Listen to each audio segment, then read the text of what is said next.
SRM Tamil பேராயத்தின் சொல் தமிழா சொல் மாண்புமை பாரிவேந்தர் தலைமையில் பாஜக மாநில தலைவர் அண்ணாமலை, நாம் தமிழர் கட்சி தலைமை ஒருங்கிணைப்பாளர் சீமான் பங்கேற்கும் பிரம்மாண்ட இறுதிச் சுற்று ஏப்ரல் 7 எஸ்ஆர்எம் பல்கலைக்கழகம் காட்டாங்குளத்தூர். வணக்கம்.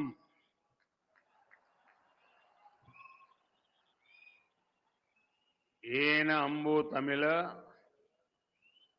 सौंधंगले तमिलनाडु के राज्यपाल एन रवि जी,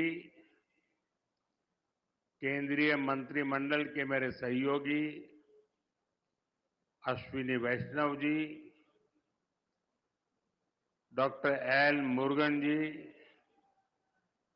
तमिलनाडु सरकार के मंत्रीगण, सांसद, अन्य महानुभाव और मेरे प्यारे भाई और बहनों, नमस्कार. வணக்கம். என் அன்பு தமிழ் சொந்தங்களே, தமிழ்நாட்டின் ஆளுநர் ஆர்.என். ரவி அவர்களே, மத்திய அமைச்சரவையின் என் சகாக்களான அஸ்வினி வைஷ்ணவ் அவர்களே, டாக்டர் எல் முருகன் அவர்களே, தமிழ்நாடு அரசின் அமைச்சர் பெருமக்களே, நாடாளுமன்ற உறுப்பினர்களே, சான்றோர்களே, பெரியோர்களே, என் நெஞ்சுக்கினிய அன்பு சகோதர சகோதரிகளே, வணக்கம். साथियों, आज रामनवमी का पावन पर्व है. अब से कुछ समय पूर्व अयोध्या में भव्य राम मंदिर में रामलला का सूर्य की किरणों ने भव्य तिलक किया है. भगवान श्री राम का जीवन, उनके राज्य से मिलने वाली सुशासन की प्रेरणा राष्ट्र निर्माण का बड़ा आधार है. और आज रामनवमी है. मेरे साथ बोलिए, जय श्री राम, जय श्री राम, जय श्री राम. நண்பர்களே, இன்று புனிதமான ஸ்ரீ ராம் காலம் முன்பாகத்தான் அயோத்தியிலே பிரம்மாண்டமான ராமர் ஆலயத்திலே ராம்லலாவுடைய திருவதனத்தின் மீது சூரியனின் கதிர்கள் அற்புதமான திலகத்தை பொழிந்தன. பகவான் ஸ்ரீ ராமனின் வாழ்க்கை, அவருடைய ஆட்சியிலிருந்து கிடைக்கக்கூடிய நல்லாளுகை குறித்த உத்வேகமாகியன தேசத்தை நிர்மாணிப்பதில் பெரிய ஆதாரமாக இருக்கின்றன. இன்று ராம நவமியாக இருப்பதால் என்னுடன் அனைவரும் முழங்குங்கள், जय श्री राम. तमिलनाडु के संगम कालीन साहित्य में भी श्री राम के बारे में कहा गया है. मैं रामेश्वरम की इस पवित्र धरती से समस्त देशवासियों को रामनवमी की हार्दिक शुभकामनाएं देता हूं.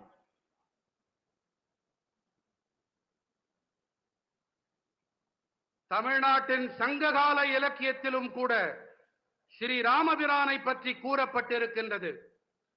நான் ராமேஸ்வரத்தின் இந்த பவித்திரமான பூமியிலே நாட்டு மக்கள் அனைவருக்கும் ஸ்ரீ ராம நவமியை ஒட்டி என் இதயபூர்வமான நல்வாழ்த்துக்களை தெரிவித்துக் கொள்ளுகிறேன்.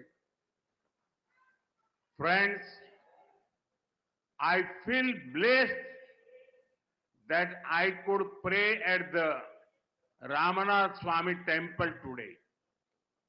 On this special day, I got the opportunity to hand over development project worth 8,300 crore rupees. These rail and road projects will boost connectivity in Tamil Nadu. I congratulate my brothers and sisters in Tamil Nadu for these projects. நண்பர்களே, ராமநாத சுவாமி ஆலயத்தில் இன்று வழிபட்ட போது ஆசிகள் நிரம்ப பெற்றவனாய் நான் உணர்ந்தேன். இந்த விசேஷமான நாளன்று 8300 கோடி ரூபாய் மதிப்பிலான நலத்திட்டங்களை அர்ப்பணிக்கும் வாய்ப்பு எனக்கு கிடைத்தது. இந்த ரயில் மற்றும் சாலை திட்டங்கள் தமிழ்நாட்டிலே இணைப்பு திறனை வலுப்படுத்தும். இந்த திட்டங்களின் பொருட்டு தமிழ்நாட்டின் என் சகோதர சகோதரிகளுக்கு நான் என் வாழ்த்துக்களை தெரிவித்துக் கொள்ளுகிறேன். Friends, this is the land of Bharat Ratna Dr. Kalam. His life showed us that science and spirituality complement each other. Similarly, the new Pamban bridge to Rameswaram brings technology and tradition together. நண்பர்களே, இது Bharat Ratna doctor Kalam அவர்களின் பூமி. அறிவியலும் ஆன்மீகமும் ஒன்றையொன்று நிறைவு செய்பவை என்பது அவருடைய வாழ்வு நமக்கு காட்டுகிறது. அதே போல ராமேஸ்வரத்திற்கான இந்த புதிய பாம்பன் பாலமும் கூட தொழில்நுட்பத்தையும் பாரம்பரியத்தையும் ஒன்று சேர்க்கின்றது. A town that is thousands of years old is being connected by a 21st century engineering wonder. I thank our engineers and workers for their hard work. ஆயிரக்கணக்கான ஆண்டுகள் பழமையான ஒரு நகரம் 21ஆம் நூற்றாண்டின் ஒரு பொறியியல் அற்புதத்தால் இன்று இணைக்கப்பட்டிருக்கின்றது. தங்களுடைய தீவிரமான உழைப்பிற்காக நான் நமது பொறியாளர்களுக்கு என் நன்றிகளை தெரிவித்துக் கொள்ளுகிறேன். This bridge is India's first vertical lift railway sea bridge. Big ships will be able to sail under it. Trains will also be able to travel faster on it. I just flagged off a new train service and also a ship a short while ago. Once again, I congratulate the people of Tamil Nadu for this project. இந்த முதல் செங்குத்து தூக்கு ரயில் வழி கடல் பாலம், இதற்கடியிலே பெரிய கப்பல்களாலும் பயணத்தை மேற்கொள்ள முடியும். ரயில்கள் இதன் மீது விரைவாக பயணிக்க இயலும். நான் சற்று நேரம் முன்னதாகத்தான் ஒரு புதிய ரயில் சேவையையும் ஒரு கப்பல் பயணத்தையும் துவக்கி வைத்தேன். இந்த திட்டத்தின் பொருட்டு தமிழ்நாட்டு மக்களுக்கு நான் மீண்டும் என் நல்வாழ்த்துக்களை தெரிவித்துக் கொள்ளுகிறேன். Friends, for many decades, there was a demand for this bridge. With your blessings, we got the privilege of completing this work. Pamban Bridge supports both ease of doing business and ease of travel. It will have a positive impact on the lives of the lakhs of people. நண்பர்களே, இந்த பாலத்திற்கான தேவை பல பத்தாண்டுகளாக இருந்து வந்திருக்கின்றது. உங்கள் நல்லாசிகளோடு இந்த பணியை நிறைவு செய்யும் பேறு எங்களுக்கு கிடைத்திருக்கிறது. பாம்பன் பாலம் சுலபமாக வியாபாரம் செய்தல் மற்றும் சுலபமாக பயணம் மேற்கொள்ளுதல் ஆகியவற்றுக்கு ஆதரவாக இருக்கின்றது. பல லட்சக்கணக்கான மனிதர்களின் வாழ்விலே இது ஆக்கப்பூர்வமான தாக்கத்தை ஏற்படுத்தும். The new train service will improve the connectivity from Rameswaram to Chennai and other parts of the country. This will benefit both trade and tourism in Tamil Nadu. new jobs and business opportunities will also be created for the youth. Rameswaram தொடங்கி சென்னை வரையும் நாட்டின் பிற பகுதிகளுக்கும் இடையிலான இணைப்பினை இந்த புதிய ரயில் சேவை மேம்படுத்தும். தமிழ்நாட்டின் சுற்றுலா மற்றும் வணிகத்திற்கு இது ஆதாயங்களை அள்ளித்தரும். இளைஞர்களுக்கான புதிய வேலை வாய்ப்புகள் மற்றும் சந்தர்ப்பங்களை இது ஏற்படுத்தி தரும். साथियों, बीते 10 वर्षों में भारत ने अपने इकोनॉमी का साइज दोगुना किया है. इतनी तेज ग्रोथ का एक बड़ा कारण हमारा शानदार मॉडर्न इंफ्रास्ट्रक्चर भी है. बीते 10 सालों में हमने रेल, रोड, एयरपोर्ट, पोर्ट, बिजली, पानी, गैस पाइपलाइन ऐसे इंफ्रास्ट्रक्चर का बजट करीब 6 गुना बढ़ाया है. நண்பர்களே, கடந்த 10 ஆண்டுகளிலே பாரதம் தனது பொருளாதாரத்தின் அளவினை இரட்டிப்பாக்கி இருக்கின்றது. இத்தனை விரைவான வளர்ச்சிக்கான ஒரு பெரிய காரணம் என்று சொன்னால் நமது அருமையான நவீன கட்டமைப்பும் அதில் அடங்கும். கடந்த 10 ஆண்டுகளில் நாம் ரயில், சாலை, விமான நிலையம், துறைமுகங்கள், மின்னாற்றல், நீர், எரிவாயு குழாய்கள் போன்ற கட்டமைப்புகளுக்கான நிதி ஒதுக்கீட்டை 6 மடங்கு உயர்த்தி இருக்கின்றோம். आज देश में बहुत तेजी से मेगा प्रोजेक्ट पर काम हो रहा है. आप नॉर्थ में देखेंगे तो जम्मू कश्मीर में दुनिया के सबसे ऊंचे रेल ब्रिज में से एक चिनाब ब्रिज बना है. वेस्ट में जाएंगे तो मुंबई में देश का सबसे लंबा सी ब्रिज अटल सेतु बना है. ईस्ट में जाएंगे तो असम के बोगीबील ब्रिज के दर्शन होंगे और साउथ में आते हैं तो दुनिया के गिने चुने वर्टिकल लिफ्ट ब्रिज में से एक पंबन ब्रिज का निर्माण पूरा हुआ है. இன்று தேசத்தின் மிக விரைவாக மெகா திட்டங்கள் தொடர்பான பணிகள் நடைபெற்று வருகின்றன.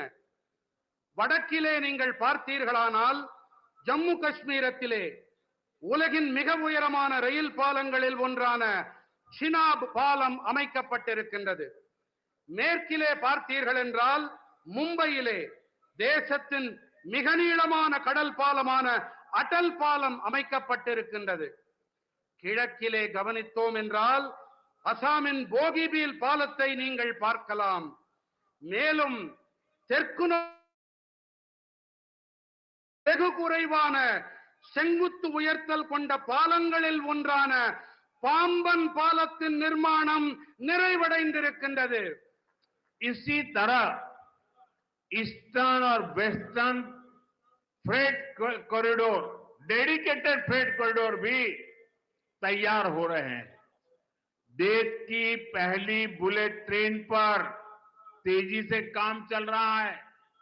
वंदे भारत, अमृत भारत और नमो भारत जैसी आधुनिक ट्रेनें रेल नेटवर्क को और आधुनिक बना रही है. இதைப் போலவே கிழக்கு மற்றும் மேற்கு பிரத்யேகமான சரக்கு போக்குவரத்து இடைவெளியும் கூட அமைக்கப்பட்டு வருகின்றது. தேசத்தின் முதல் புல்லட் ரயில் தொடர்பான பணிகளும் விரைவாக நடந்தேறி வருகின்றன. வந்தே பாரத், அம்ருத் பாரத் மற்றும் நமோ பாரத் போன்ற நவீன ரயில்களும் ரயில் வலைப்பின்னலை மேலும் நவீனப்படுத்தி வருகின்றன. साथियों, जब भारत का हर रीजन आपस में कनेक्ट होता है तो डेवलप नेशन बनाने का रास्ता मजबूत होता है. दुनिया के हर डेवलप नेशन, हर डेवलप रीजन में यही हुआ है. आज जब भारत का हर स्टेट आपस में कनेक्ट हो रहा है तो पूरे देश का पोटेंशियल सामने आ रहा है। इसका बेनिफिट भी देश के हर रीजन को हो रहा है, हमारे तमिलनाडु को हो रहा है। நண்பர்களே, பாரதத்தின் அனைத்து பகுதிகளும் பரஸ்பர இணைப்புகள் உடையவையாக ஆகும்போது வளர்ந்த தேசமாக ஆகும் பாதை மேலும் வலுவடைகிறது. உலகின் அனைத்து வளர்ச்சியடைந்த நாடுகளில் வளர்ச்சிக்கான காரணம் இதுதான். இன்று பாரதத்தின் அனைத்து மாநிலங்களும் ஒன்றோடு ஒன்று இணைக்கப்படும் போது தேசத்தின் ஒட்டுமொத்த சாத்தியங்களும் வெளிப்படுத்தப்படுகின்றன. இவற்றின் ஆதாயங்களும் கூட தேசத்தின் அனைத்து பகுதிகளுக்கும் கிடைக்கின்றன. நமது தமிழ்நாட்டிற்கும் கிடைத்து வருகின்றது. साथियों, विकसित भारत के सफर में तमिलनाडु का बहुत बड़ा रोल है। मैं मानता हूं तमिलनाडु का सामर्थ्य जितना ज्यादा बढ़ेगा, भारत की ग्रोथ उतनी ही तेज होगी। बीते दशक में तमिलनाडु के विकास के लिए 2014 से पहले की तुलना में 3 गुना ज्यादा पैसा सेंटर से दिया गया है। जब इंडी अलायंस की सरकार थी, डीएम के उस सरकार में विराजमान थे, तब जितना पैसा मिला उससे 3 गुना मोदी सरकार ने दिया है। इससे तमिलनाडु की इकोनॉमिक और इंडस्ट्रियल ग्रोथ में बहुत बड़ी मदद मिली है। நண்பர்களே, வளர்ச்சியடைந்த பாரதம் நோக்கிய பயணத்தில் தமிழ்நாட்டிற்கென மிகப்பெரிய பங்கு இருக்கின்றது. தமிழ்நாட்டின் வல்லமை எத்தனை அதிகம் உயர்கிறதோ பாரதத்தின் வளர்ச்சியும் அந்த அளவுக்கு விரைவாகும் என்று நான் கருதுகிறேன். கடந்த 10 ஆண்டிலே தமிழ்நாட்டின் வளர்ச்சிக்காக 2014ஆம் ஆண்டிற்கு முந்தைய காலத்துடன் ஒப்பு நோக்கும் போது திராவிட முன்னேற்ற கழகத்தின் ஆட்சி கூட்டணியில் இருந்தபோது இருந்ததை விட 3 மடங்கு அதிக நிதியை மத்திய அரசு அளித்திருக்கிறது.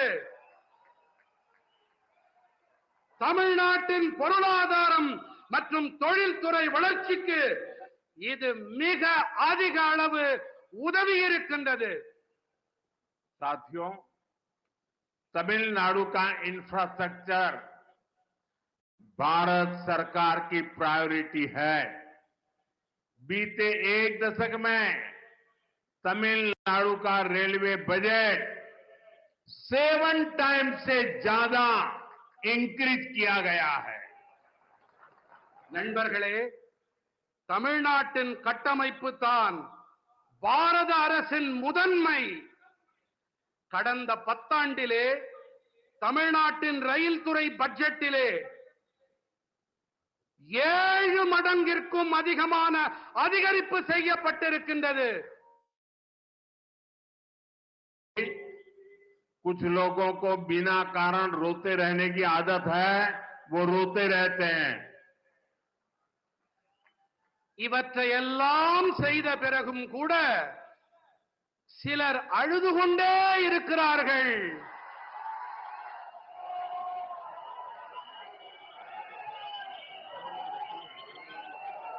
அவர்களால் அழ மட்டுமே முடியும். அவர்கள் அழுதுவிட்டு போகட்டும்.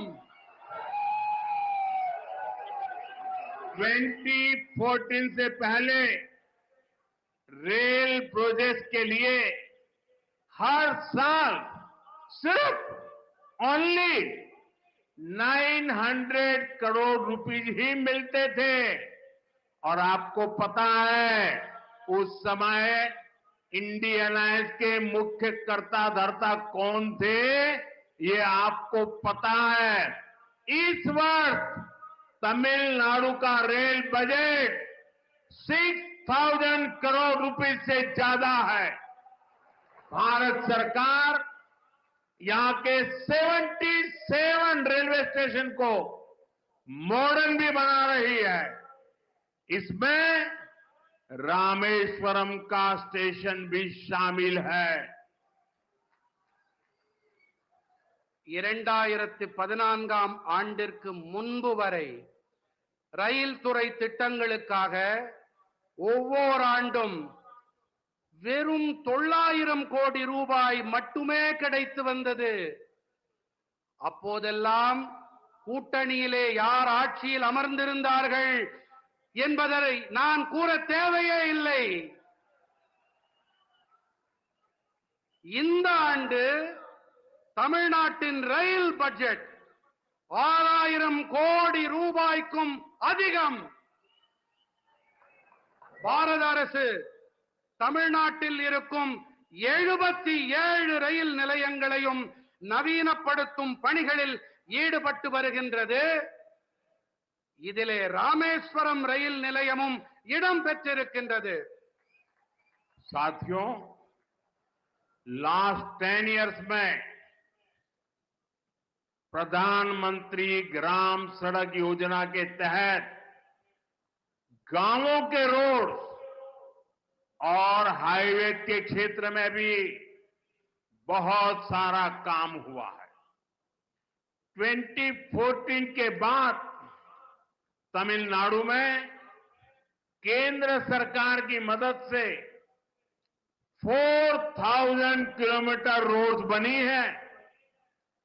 चेन्नई पोर्ट को कनेक्ट करने वाला एलिवेटेड कॉरिडोर शानदार इंफ्रास्ट्रक्चर का एक बेहतरीन उदाहरण बनेगा. நண்பர்களே, கடந்த 10 ஆண்டுகளிலே கிராமப்புற சாலைகள் மற்றும் நெடுஞ்சாலைகள் துறையிலே கூட ஏராளமான பணிகள் மேற்கொள்ளப்பட்டிருக்கின்றன.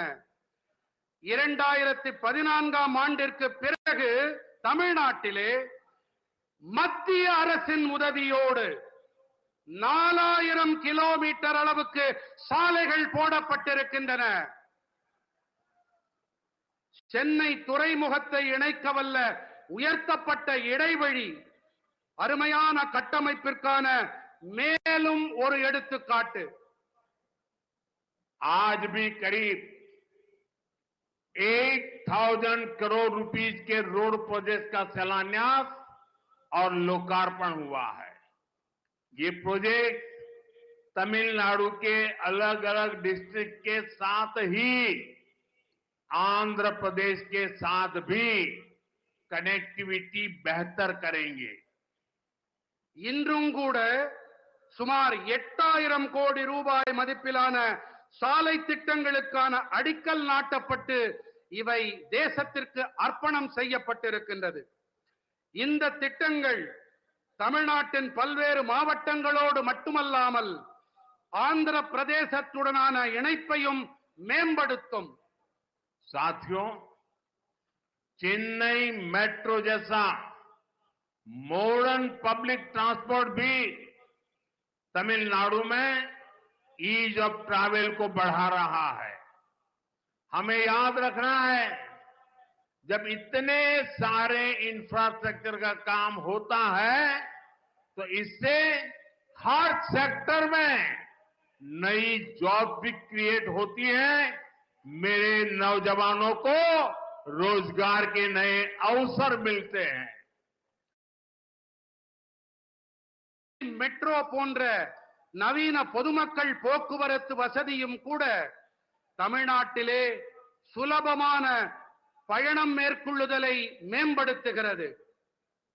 இத்தனை பெரிய அளவில் கட்டமைப்புகள் தொடர்பான பணிகள் நடைபெற்று வரும் வேளையிலே இவற்றின் அனைத்து துறைகளிலும் புதிய வேலை வாய்ப்புகளும் உருவாக்கப்பட்டு வருகின்றன.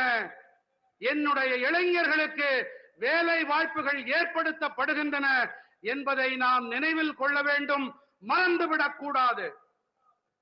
साथियों, बीते दशक में भारत ने सोशल इंफ्रास्ट्रक्चर पर भी रिकॉर्ड निवेश किया है।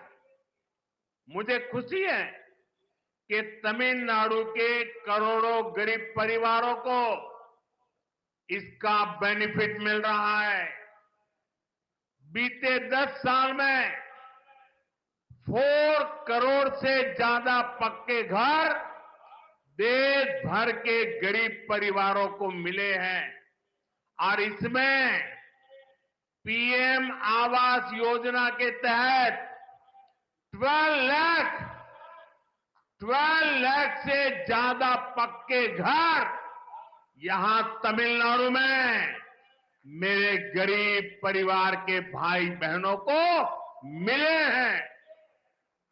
நண்பர்களே, கடந்த 10 ஆண்டிலே பாரதம் சமூக கட்டமைப்பிலும் கூட சாதனை காணும் அளவுக்கு முதலீடுகளை செய்திருக்கின்றது. தமிழ்நாட்டின் கோடானு கோடி குடும்பங்களுக்கும் இவற்றால் ஆதாயம் கிடைத்து வருவது எனக்கு மட்டற்ற மகிழ்ச்சியை அளிக்கின்றது. கடந்த 10 ஆண்டிலே 4 கோடிக்கும் அதிகமானோருக்கு கான்கிரீட் வீடுகள் தேசமெங்கும் இருக்கும் ஏழை குடும்பங்களுக்கு கிடைத்திருக்கின்றது. இவற்றிலே பிரதம மந்திரி குடியிருப்பு திட்டத்தின்படி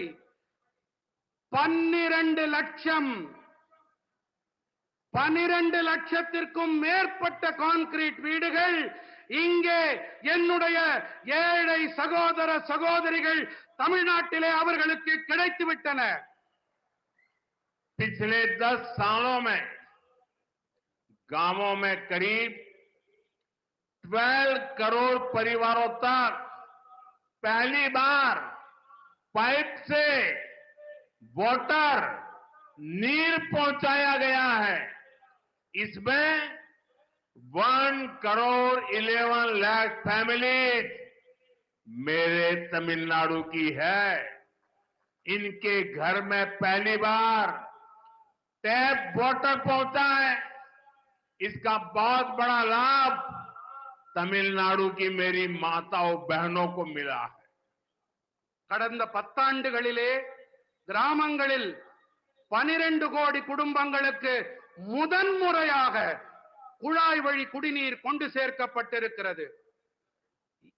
இவற்றிலே 1 கோடி 11 லட்சம் குடும்பங்கள் தமிழ்நாட்டைச் சேர்ந்தவை.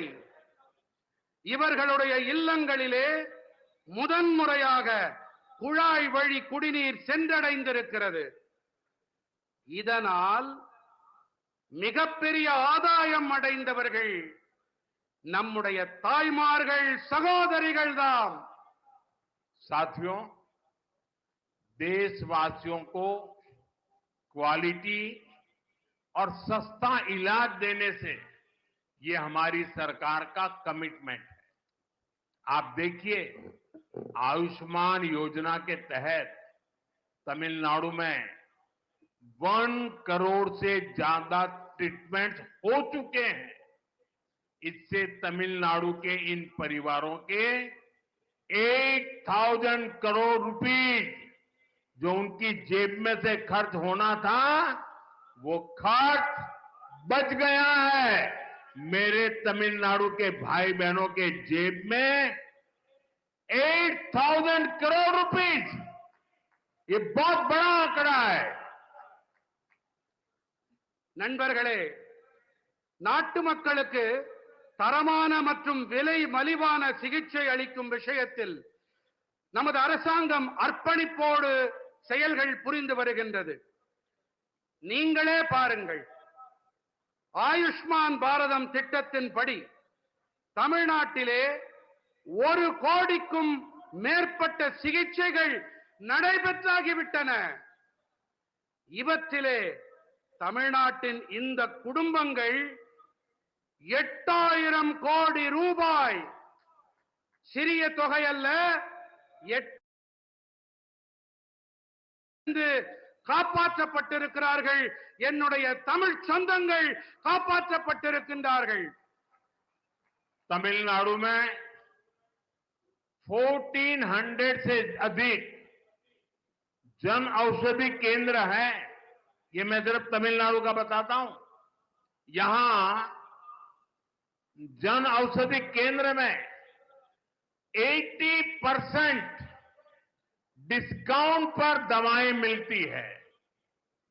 इन सस्ती दवाओं से भी लोगों की जेब में 700 करोड़ रुपीज, मेरे तमिलनाडु के भाई बहनों के जेब में 700 करोड़ रुपीज की सेविंग हुई है। और इसलिए मैं तमिलनाडु के मेरे भाई बहनों को कहूंगा, अगर आपको दवाई खरीदनी है तो जन औषधि केंद्र से खरीदिए। आपको 1 रुपये की चीज 20 पैसे में, 25 पैसे में, 30 पैसे में मिल जाएगी।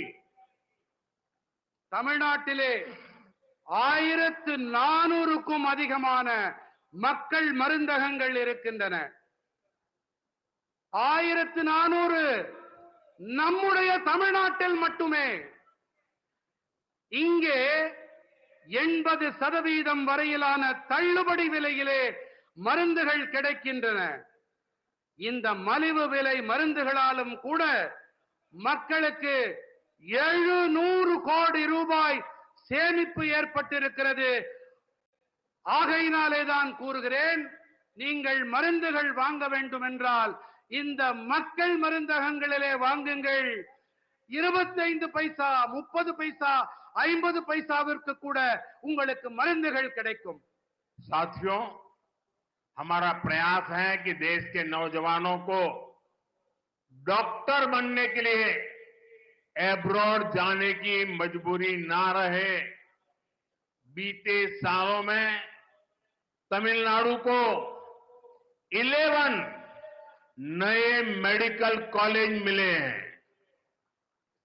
நண்பர்களே, நாட்டின் இளைஞர்கள் மருத்துவ படிப்பு படிக்க அயல் நாடுகளுக்கு செல்ல வேண்டிய கட்டாயம் ஏற்படக்கூடாது என்பதே எங்களுடைய முயற்சி. கடந்த ஆண்டுகளிலே தமிழ்நாட்டிற்கு 11 புதிய மருத்துவக் கல்லூரிகள் கிடைத்திருக்கின்றன. साथियों, देश भर में कई राज्यों ने मातृभाषा में डॉक्टरी की शिक्षा आरंभ की है। अब गरीब से गरीब मां का बेटा बेटी भी जिसने अंग्रेजी नहीं पढ़ी है वो भी डॉक्टर बन सकते हैं। मैं भी तमिलनाडु सरकार से आग्रह करूंगा कि वे तमिल भाषा में डॉक्टरी के कोर्सेज चालू करें ताकि गरीब मां के बेटे बेटी भी डॉक्टर बन सके। மருத்துவ படிப்பினை அதை தமிழிலே செய்ய வேண்டும் என்பதே எங்களுடைய பேரவா. இதற்காக இந்த படிப்பினை படித்த ஏழை தாய்மார்களுடைய குழந்தைகளும் அவர்களாலும் இதை படிக்க முடியும். அதற்காகத்தான் மருத்துவ படிப்பினை கூட தமிழிலே அதை அமைக்கப்பட வேண்டும் என்று நாங்கள் விரும்புகிறோம். இதன் பொருட்டு நான் வேண்டி விரும்பி மாநில அரசிடமும் கேட்டுக்கொள்ளுகிறேன், இந்த ஏழை குழந்தைகளும் மருத்துவ படிப்பை படிக்க வேண்டும் என்பதற்காக பாடத்திட்டத்தினை தமிழ் மொழியிலே செய்து தாருங்கள் என்று வேண்டி விரும்பி கேட்டுக்கொள்ளுகிறேன். साथियों, टैक्स पेयर का दिया हर पैसा गरीब से गरीब के काम आए, यही गुड गवर्नेंस है। तमिलनाडु के लाखों स्मॉल फार्मर्स को पीएम किसान सम्मान निधि के तहत लगभग 12,000 करोड़ रुपए दिए गए हैं। तमिलनाडु के फार्मर्स को पीएम फसल बीमा स्कीम से भी 14,800 करोड़ रुपए का क्लेम मिला है। நண்பர்களே, வரி செலுத்துபவர்கள் செலுத்தும் பணம் மிகவும் ஏழ்மையில் வாடும் மக்களுக்கு துணை வர வேண்டும். இதுதான் நல்லாளுகை. தமிழ்நாட்டின் லட்சக்கணக்கான சிறு விவசாயிகளுக்கு பிரதம மந்திரி படி சுமார் 12,000 கோடி ரூபாய் அளிக்கப்பட்டிருக்கின்றது. தமிழ்நாட்டின் விவசாயிகளுக்கு பிரதம மந்திரி பயிர் காப்பீட்டு திட்டத்தின் வாயிலாக 14,800 கோடி ரூபாய் காப்புறுதி பணம் கோரல் நிறைவேற்றப்பட்டிருக்கிறது. साथियों, भारत की ग्रोथ में हमारी ब्लू इकोनॉमी का बहुत बड़ा रोल होने वाला है. इसमें तमिलनाडु की ताकत दुनिया देख सकती है. तमिलनाडु का हमारा फिशरीज से जुड़ा समाज बहुत मेहनती है. तमिलनाडु के फिशरीज इंफ्रास्ट्रक्चर को मजबूत करने के लिए स्टेट को जो भी मदद चाहिए वो केंद्र सरकार दे रही है. நண்பர்களே, பாரதத்தின் வளர்ச்சியில் நமது நீல பொருளாதாரத்திற்கு மிகப்பெரிய பங்கு அமைய இருக்கின்றது. இதிலே தமிழ்நாட்டின் பலத்தை உலகமே பார்த்து வியக்க இருக்கிறது. தமிழ்நாட்டின் நம்முடைய மீனவ சமூகம் மிகவும் கடினமாக உழைக்கக்கூடிய ஒரு சமூகமாகும். தமிழ்நாட்டின் மீன்வளத்துறை கட்டமைப்பினை வலுப்படுத்த வேண்டி மாநிலத்திற்கு தேவையான உதவிகள் அனைத்தையும் மத்திய அரசு அளித்து வருகின்றது. पिछले 5 साल में पीएम मत्स्य संपदा स्कीम के तहत भी तमिलनाडु को करोड़ों रुपए मिले हैं. हमारी कोशिश यही है कि मछुआरों को ज्यादा फैसिलिटीज मिले, आधुनिक सुविधाएं मिले, चाहे सीवीड पार्क हो या फिर फिशिंग हार्बर और लैंडिंग सेंटर हो. केंद्र सरकार यहां सैकड़ों करोड़ रुपए इन्वेस्ट कर रही है. கடந்த 5 ஆண்டுகளிலே பிரதம மந்திரி மீன்வள திட்டங்களின்படி தமிழ்நாட்டிற்கு கோடிக்கணக்கான ரூபாய் நிதியாக வழங்கப்பட்டிருக்கிறது. அதிகபட்ச நவீன வசதிகள் நமது மீனவர்களுக்கு வழங்கப்பட வேண்டும் என்பதே நம்முடைய முயற்சியாக இருக்கிறது. அது கடற்பாசி பூங்காவாகட்டும், மீன்பிடி துறைமுகமாகட்டும், படகுத்துறையாகட்டும், மத்திய அரசு இங்கே பல நூற்றுக்கணக்கான கோடி ரூபாயை முதலீடு செய்து வருகின்றது. हमें आपकी रक्षा सुरक्षा की भी चिंता है. भारत सरकार फिशरमैन के हर संकट में उनके साथ खड़ी है.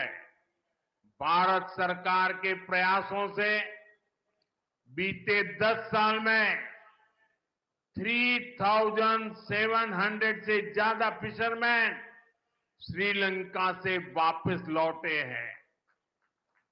इनमें से 600 से अधिक फिशरमैन तो पिछले 1 साल में फ्री हुए हैं. और आपको याद होगा कुछ हमारे मछुआरा साथियों को फांसी की सजा हुई थी. उनको भी हम जिंदा भारत लौट करके ला करके उनके परिवार को सुपुर्द किया है. நமது பாதுகாப்பு தொடர்பான அக்கறையும் நமக்கு இருக்கிறது.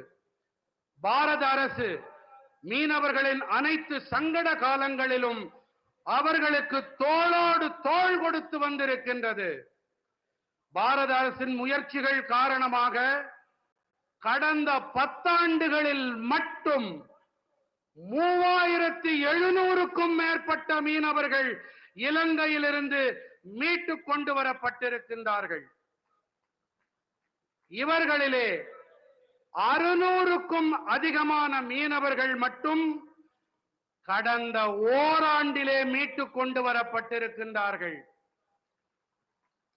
உங்களுக்கெல்லாம் நன்கு நினைவிருக்கலாம், சில காலம் முன்பாக தூக்கு மேடையை முத்தமிட அவர்கள் போடப்பட வேண்டிய அந்த காலகட்டத்தில் நம்முடைய மீனவர்களை இலங்கையிலிருந்து நம்முடைய மத்திய அரசு மீட்டுக் கொண்டு வந்திருக்கிறது. साथियों, आज दुनिया में भारत के प्रति आकर्षण बढ़ा है। लोग भारत को जानना चाहते हैं।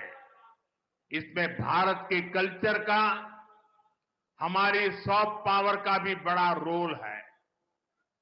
तमिल लैंग्वेज और हेरिटेज दुनिया के कोने कोने तक पहुंचे, इसके लिए भी सरकार लगातार कोशिश कर रही है।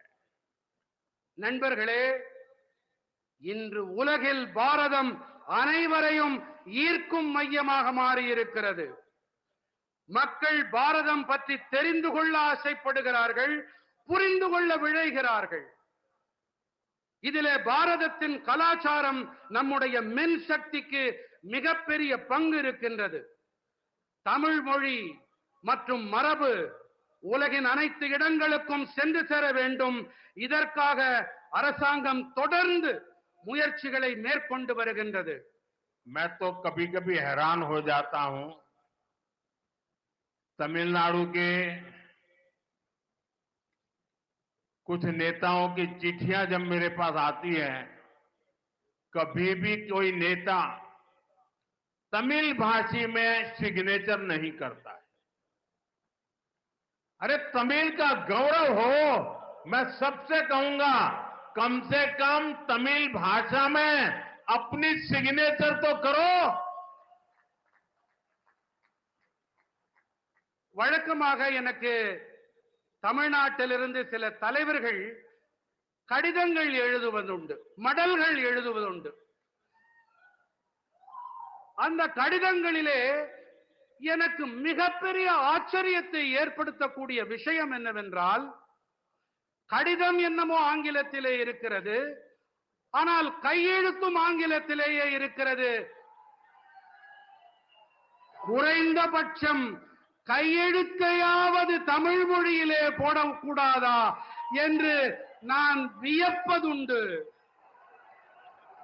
मैं मानता हूं कि 21st सेंचुरी में इस ग्रेट ट्रेडिशन को हमें और आगे ले जाना है।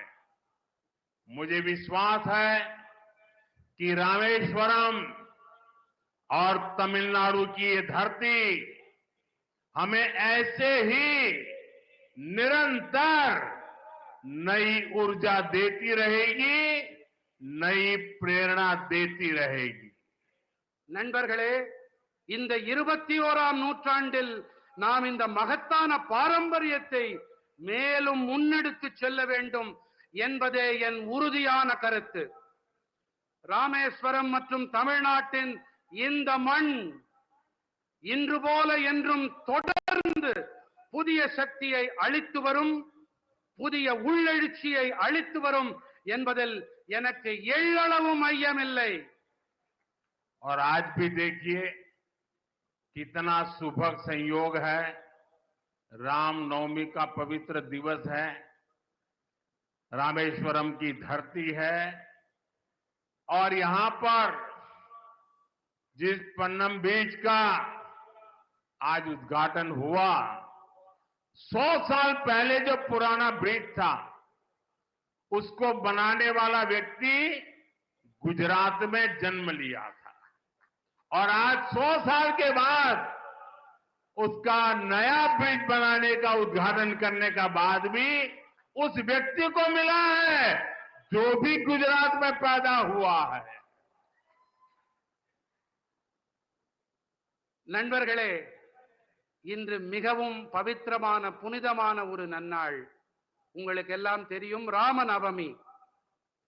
இங்கே இந்த பவித்திரமான இடத்திலே நாம் பாம்பன் பாலத்தை சில காலம் முன்பாகத்தான் அதை துவக்கி வைத்தோம்.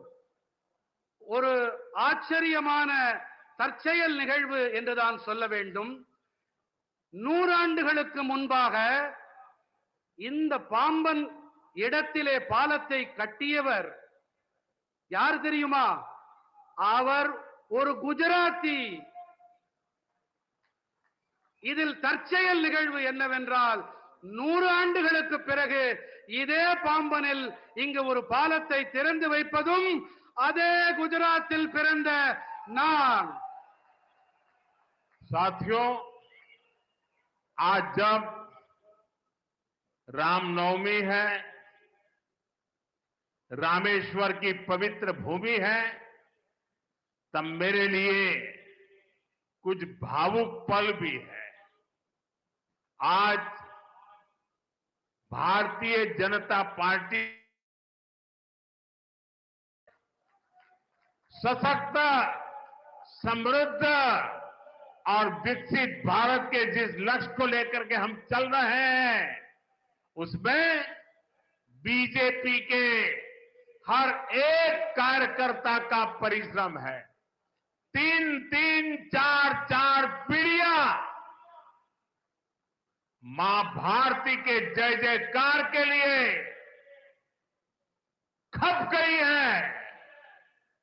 मेरे लिए गर्व की बात है कि भारतीय जनता पार्टी के उस विचार ने, भारतीय जनता पार्टी के लाखों कार्यकर्ताओं के परिश्रम ने आज हमें देश की सेवा करने का अवसर दिया है। आज देश के लोग बीजेपी सरकारों की गुड गवर्नेंस देख रहे हैं, राष्ट्रहित में लिए जा रहे हैं, वो निर्णय देख रहे हैं और हर हिंदुस्तानी का सीना चौड़ा हो रहा है। நண்பர்களே, இந்த புனிதமான ராமேஸ்வரம் பூமியிலே ராம நவமி நன்னாளிலே எனக்கு ஒரு உணர்ச்சி வயப்பட்ட ஒரு சூழ்நிலை என் மனதில் நிலவுகிறது. இன்று பாரதிய ஜனதா கட்சியின் நிறுவன நாளும் கூட.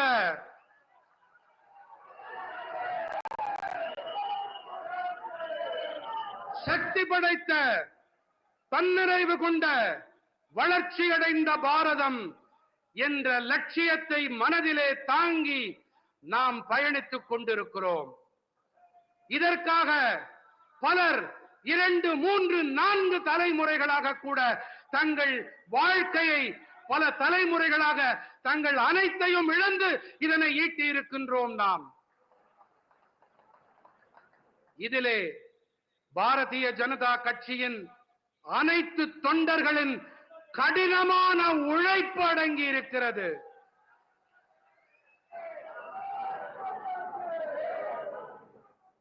ஆகையினால்தான் இன்று நாட்டு மக்களுக்கு நல்லாட்சி வழங்கக்கூடிய ஒரு சந்தர்ப்பத்தை இந்த தேசத்து மக்கள் நமக்கு அளித்திருக்கின்றார்கள். இந்த நாட்டு மக்கள் அனைவரும் பாரதிய ஜனதா கட்சியின் நல்லாளுகையை கவனித்து வருகிறார்கள். தேசத்தின் நலன்களின் பொருட்டு மேற்கொள்ளப்பட்டு வரும் தீர்மானங்களை உற்று நோக்கிக் கொண்டிருக்கின்றார்கள். देश के हर राज्य, हर कोने में जिस तरह बीजेपी के कार्यकर्ता जमीन से जुड़कर कार्य करते हैं, गरीबों की सेवा करते हैं, वो देखकर मुझे गर्व होता है। मैं भारतीय जनता पार्टी के करोड़ों कार्यकर्ताओं का आभार व्यक्त करता हूं। मैं उन्हें अपनी शुभकामनाएं देता हूं। தேசத்தின் அனைத்து மாநிலங்கள், அனைத்து மூலைகளிலும் பாரதிய ஜனதா கட்சியின் தொண்டர்கள் கள அளவிலே மக்களோடு இணைந்து ஏழைகளுக்கு சேவையாற்றி வருகின்றார்கள் என்பதை பார்த்து எனக்கு பேருவகையாக, பெருமிதமாக இருக்கின்றது. நான் பாரதிய ஜனதா கட்சியின் கோடிக்கணக்கான தொண்டர்களுக்கு என்னுடைய நன்றிகளை சமர்ப்பிக்கின்றேன்.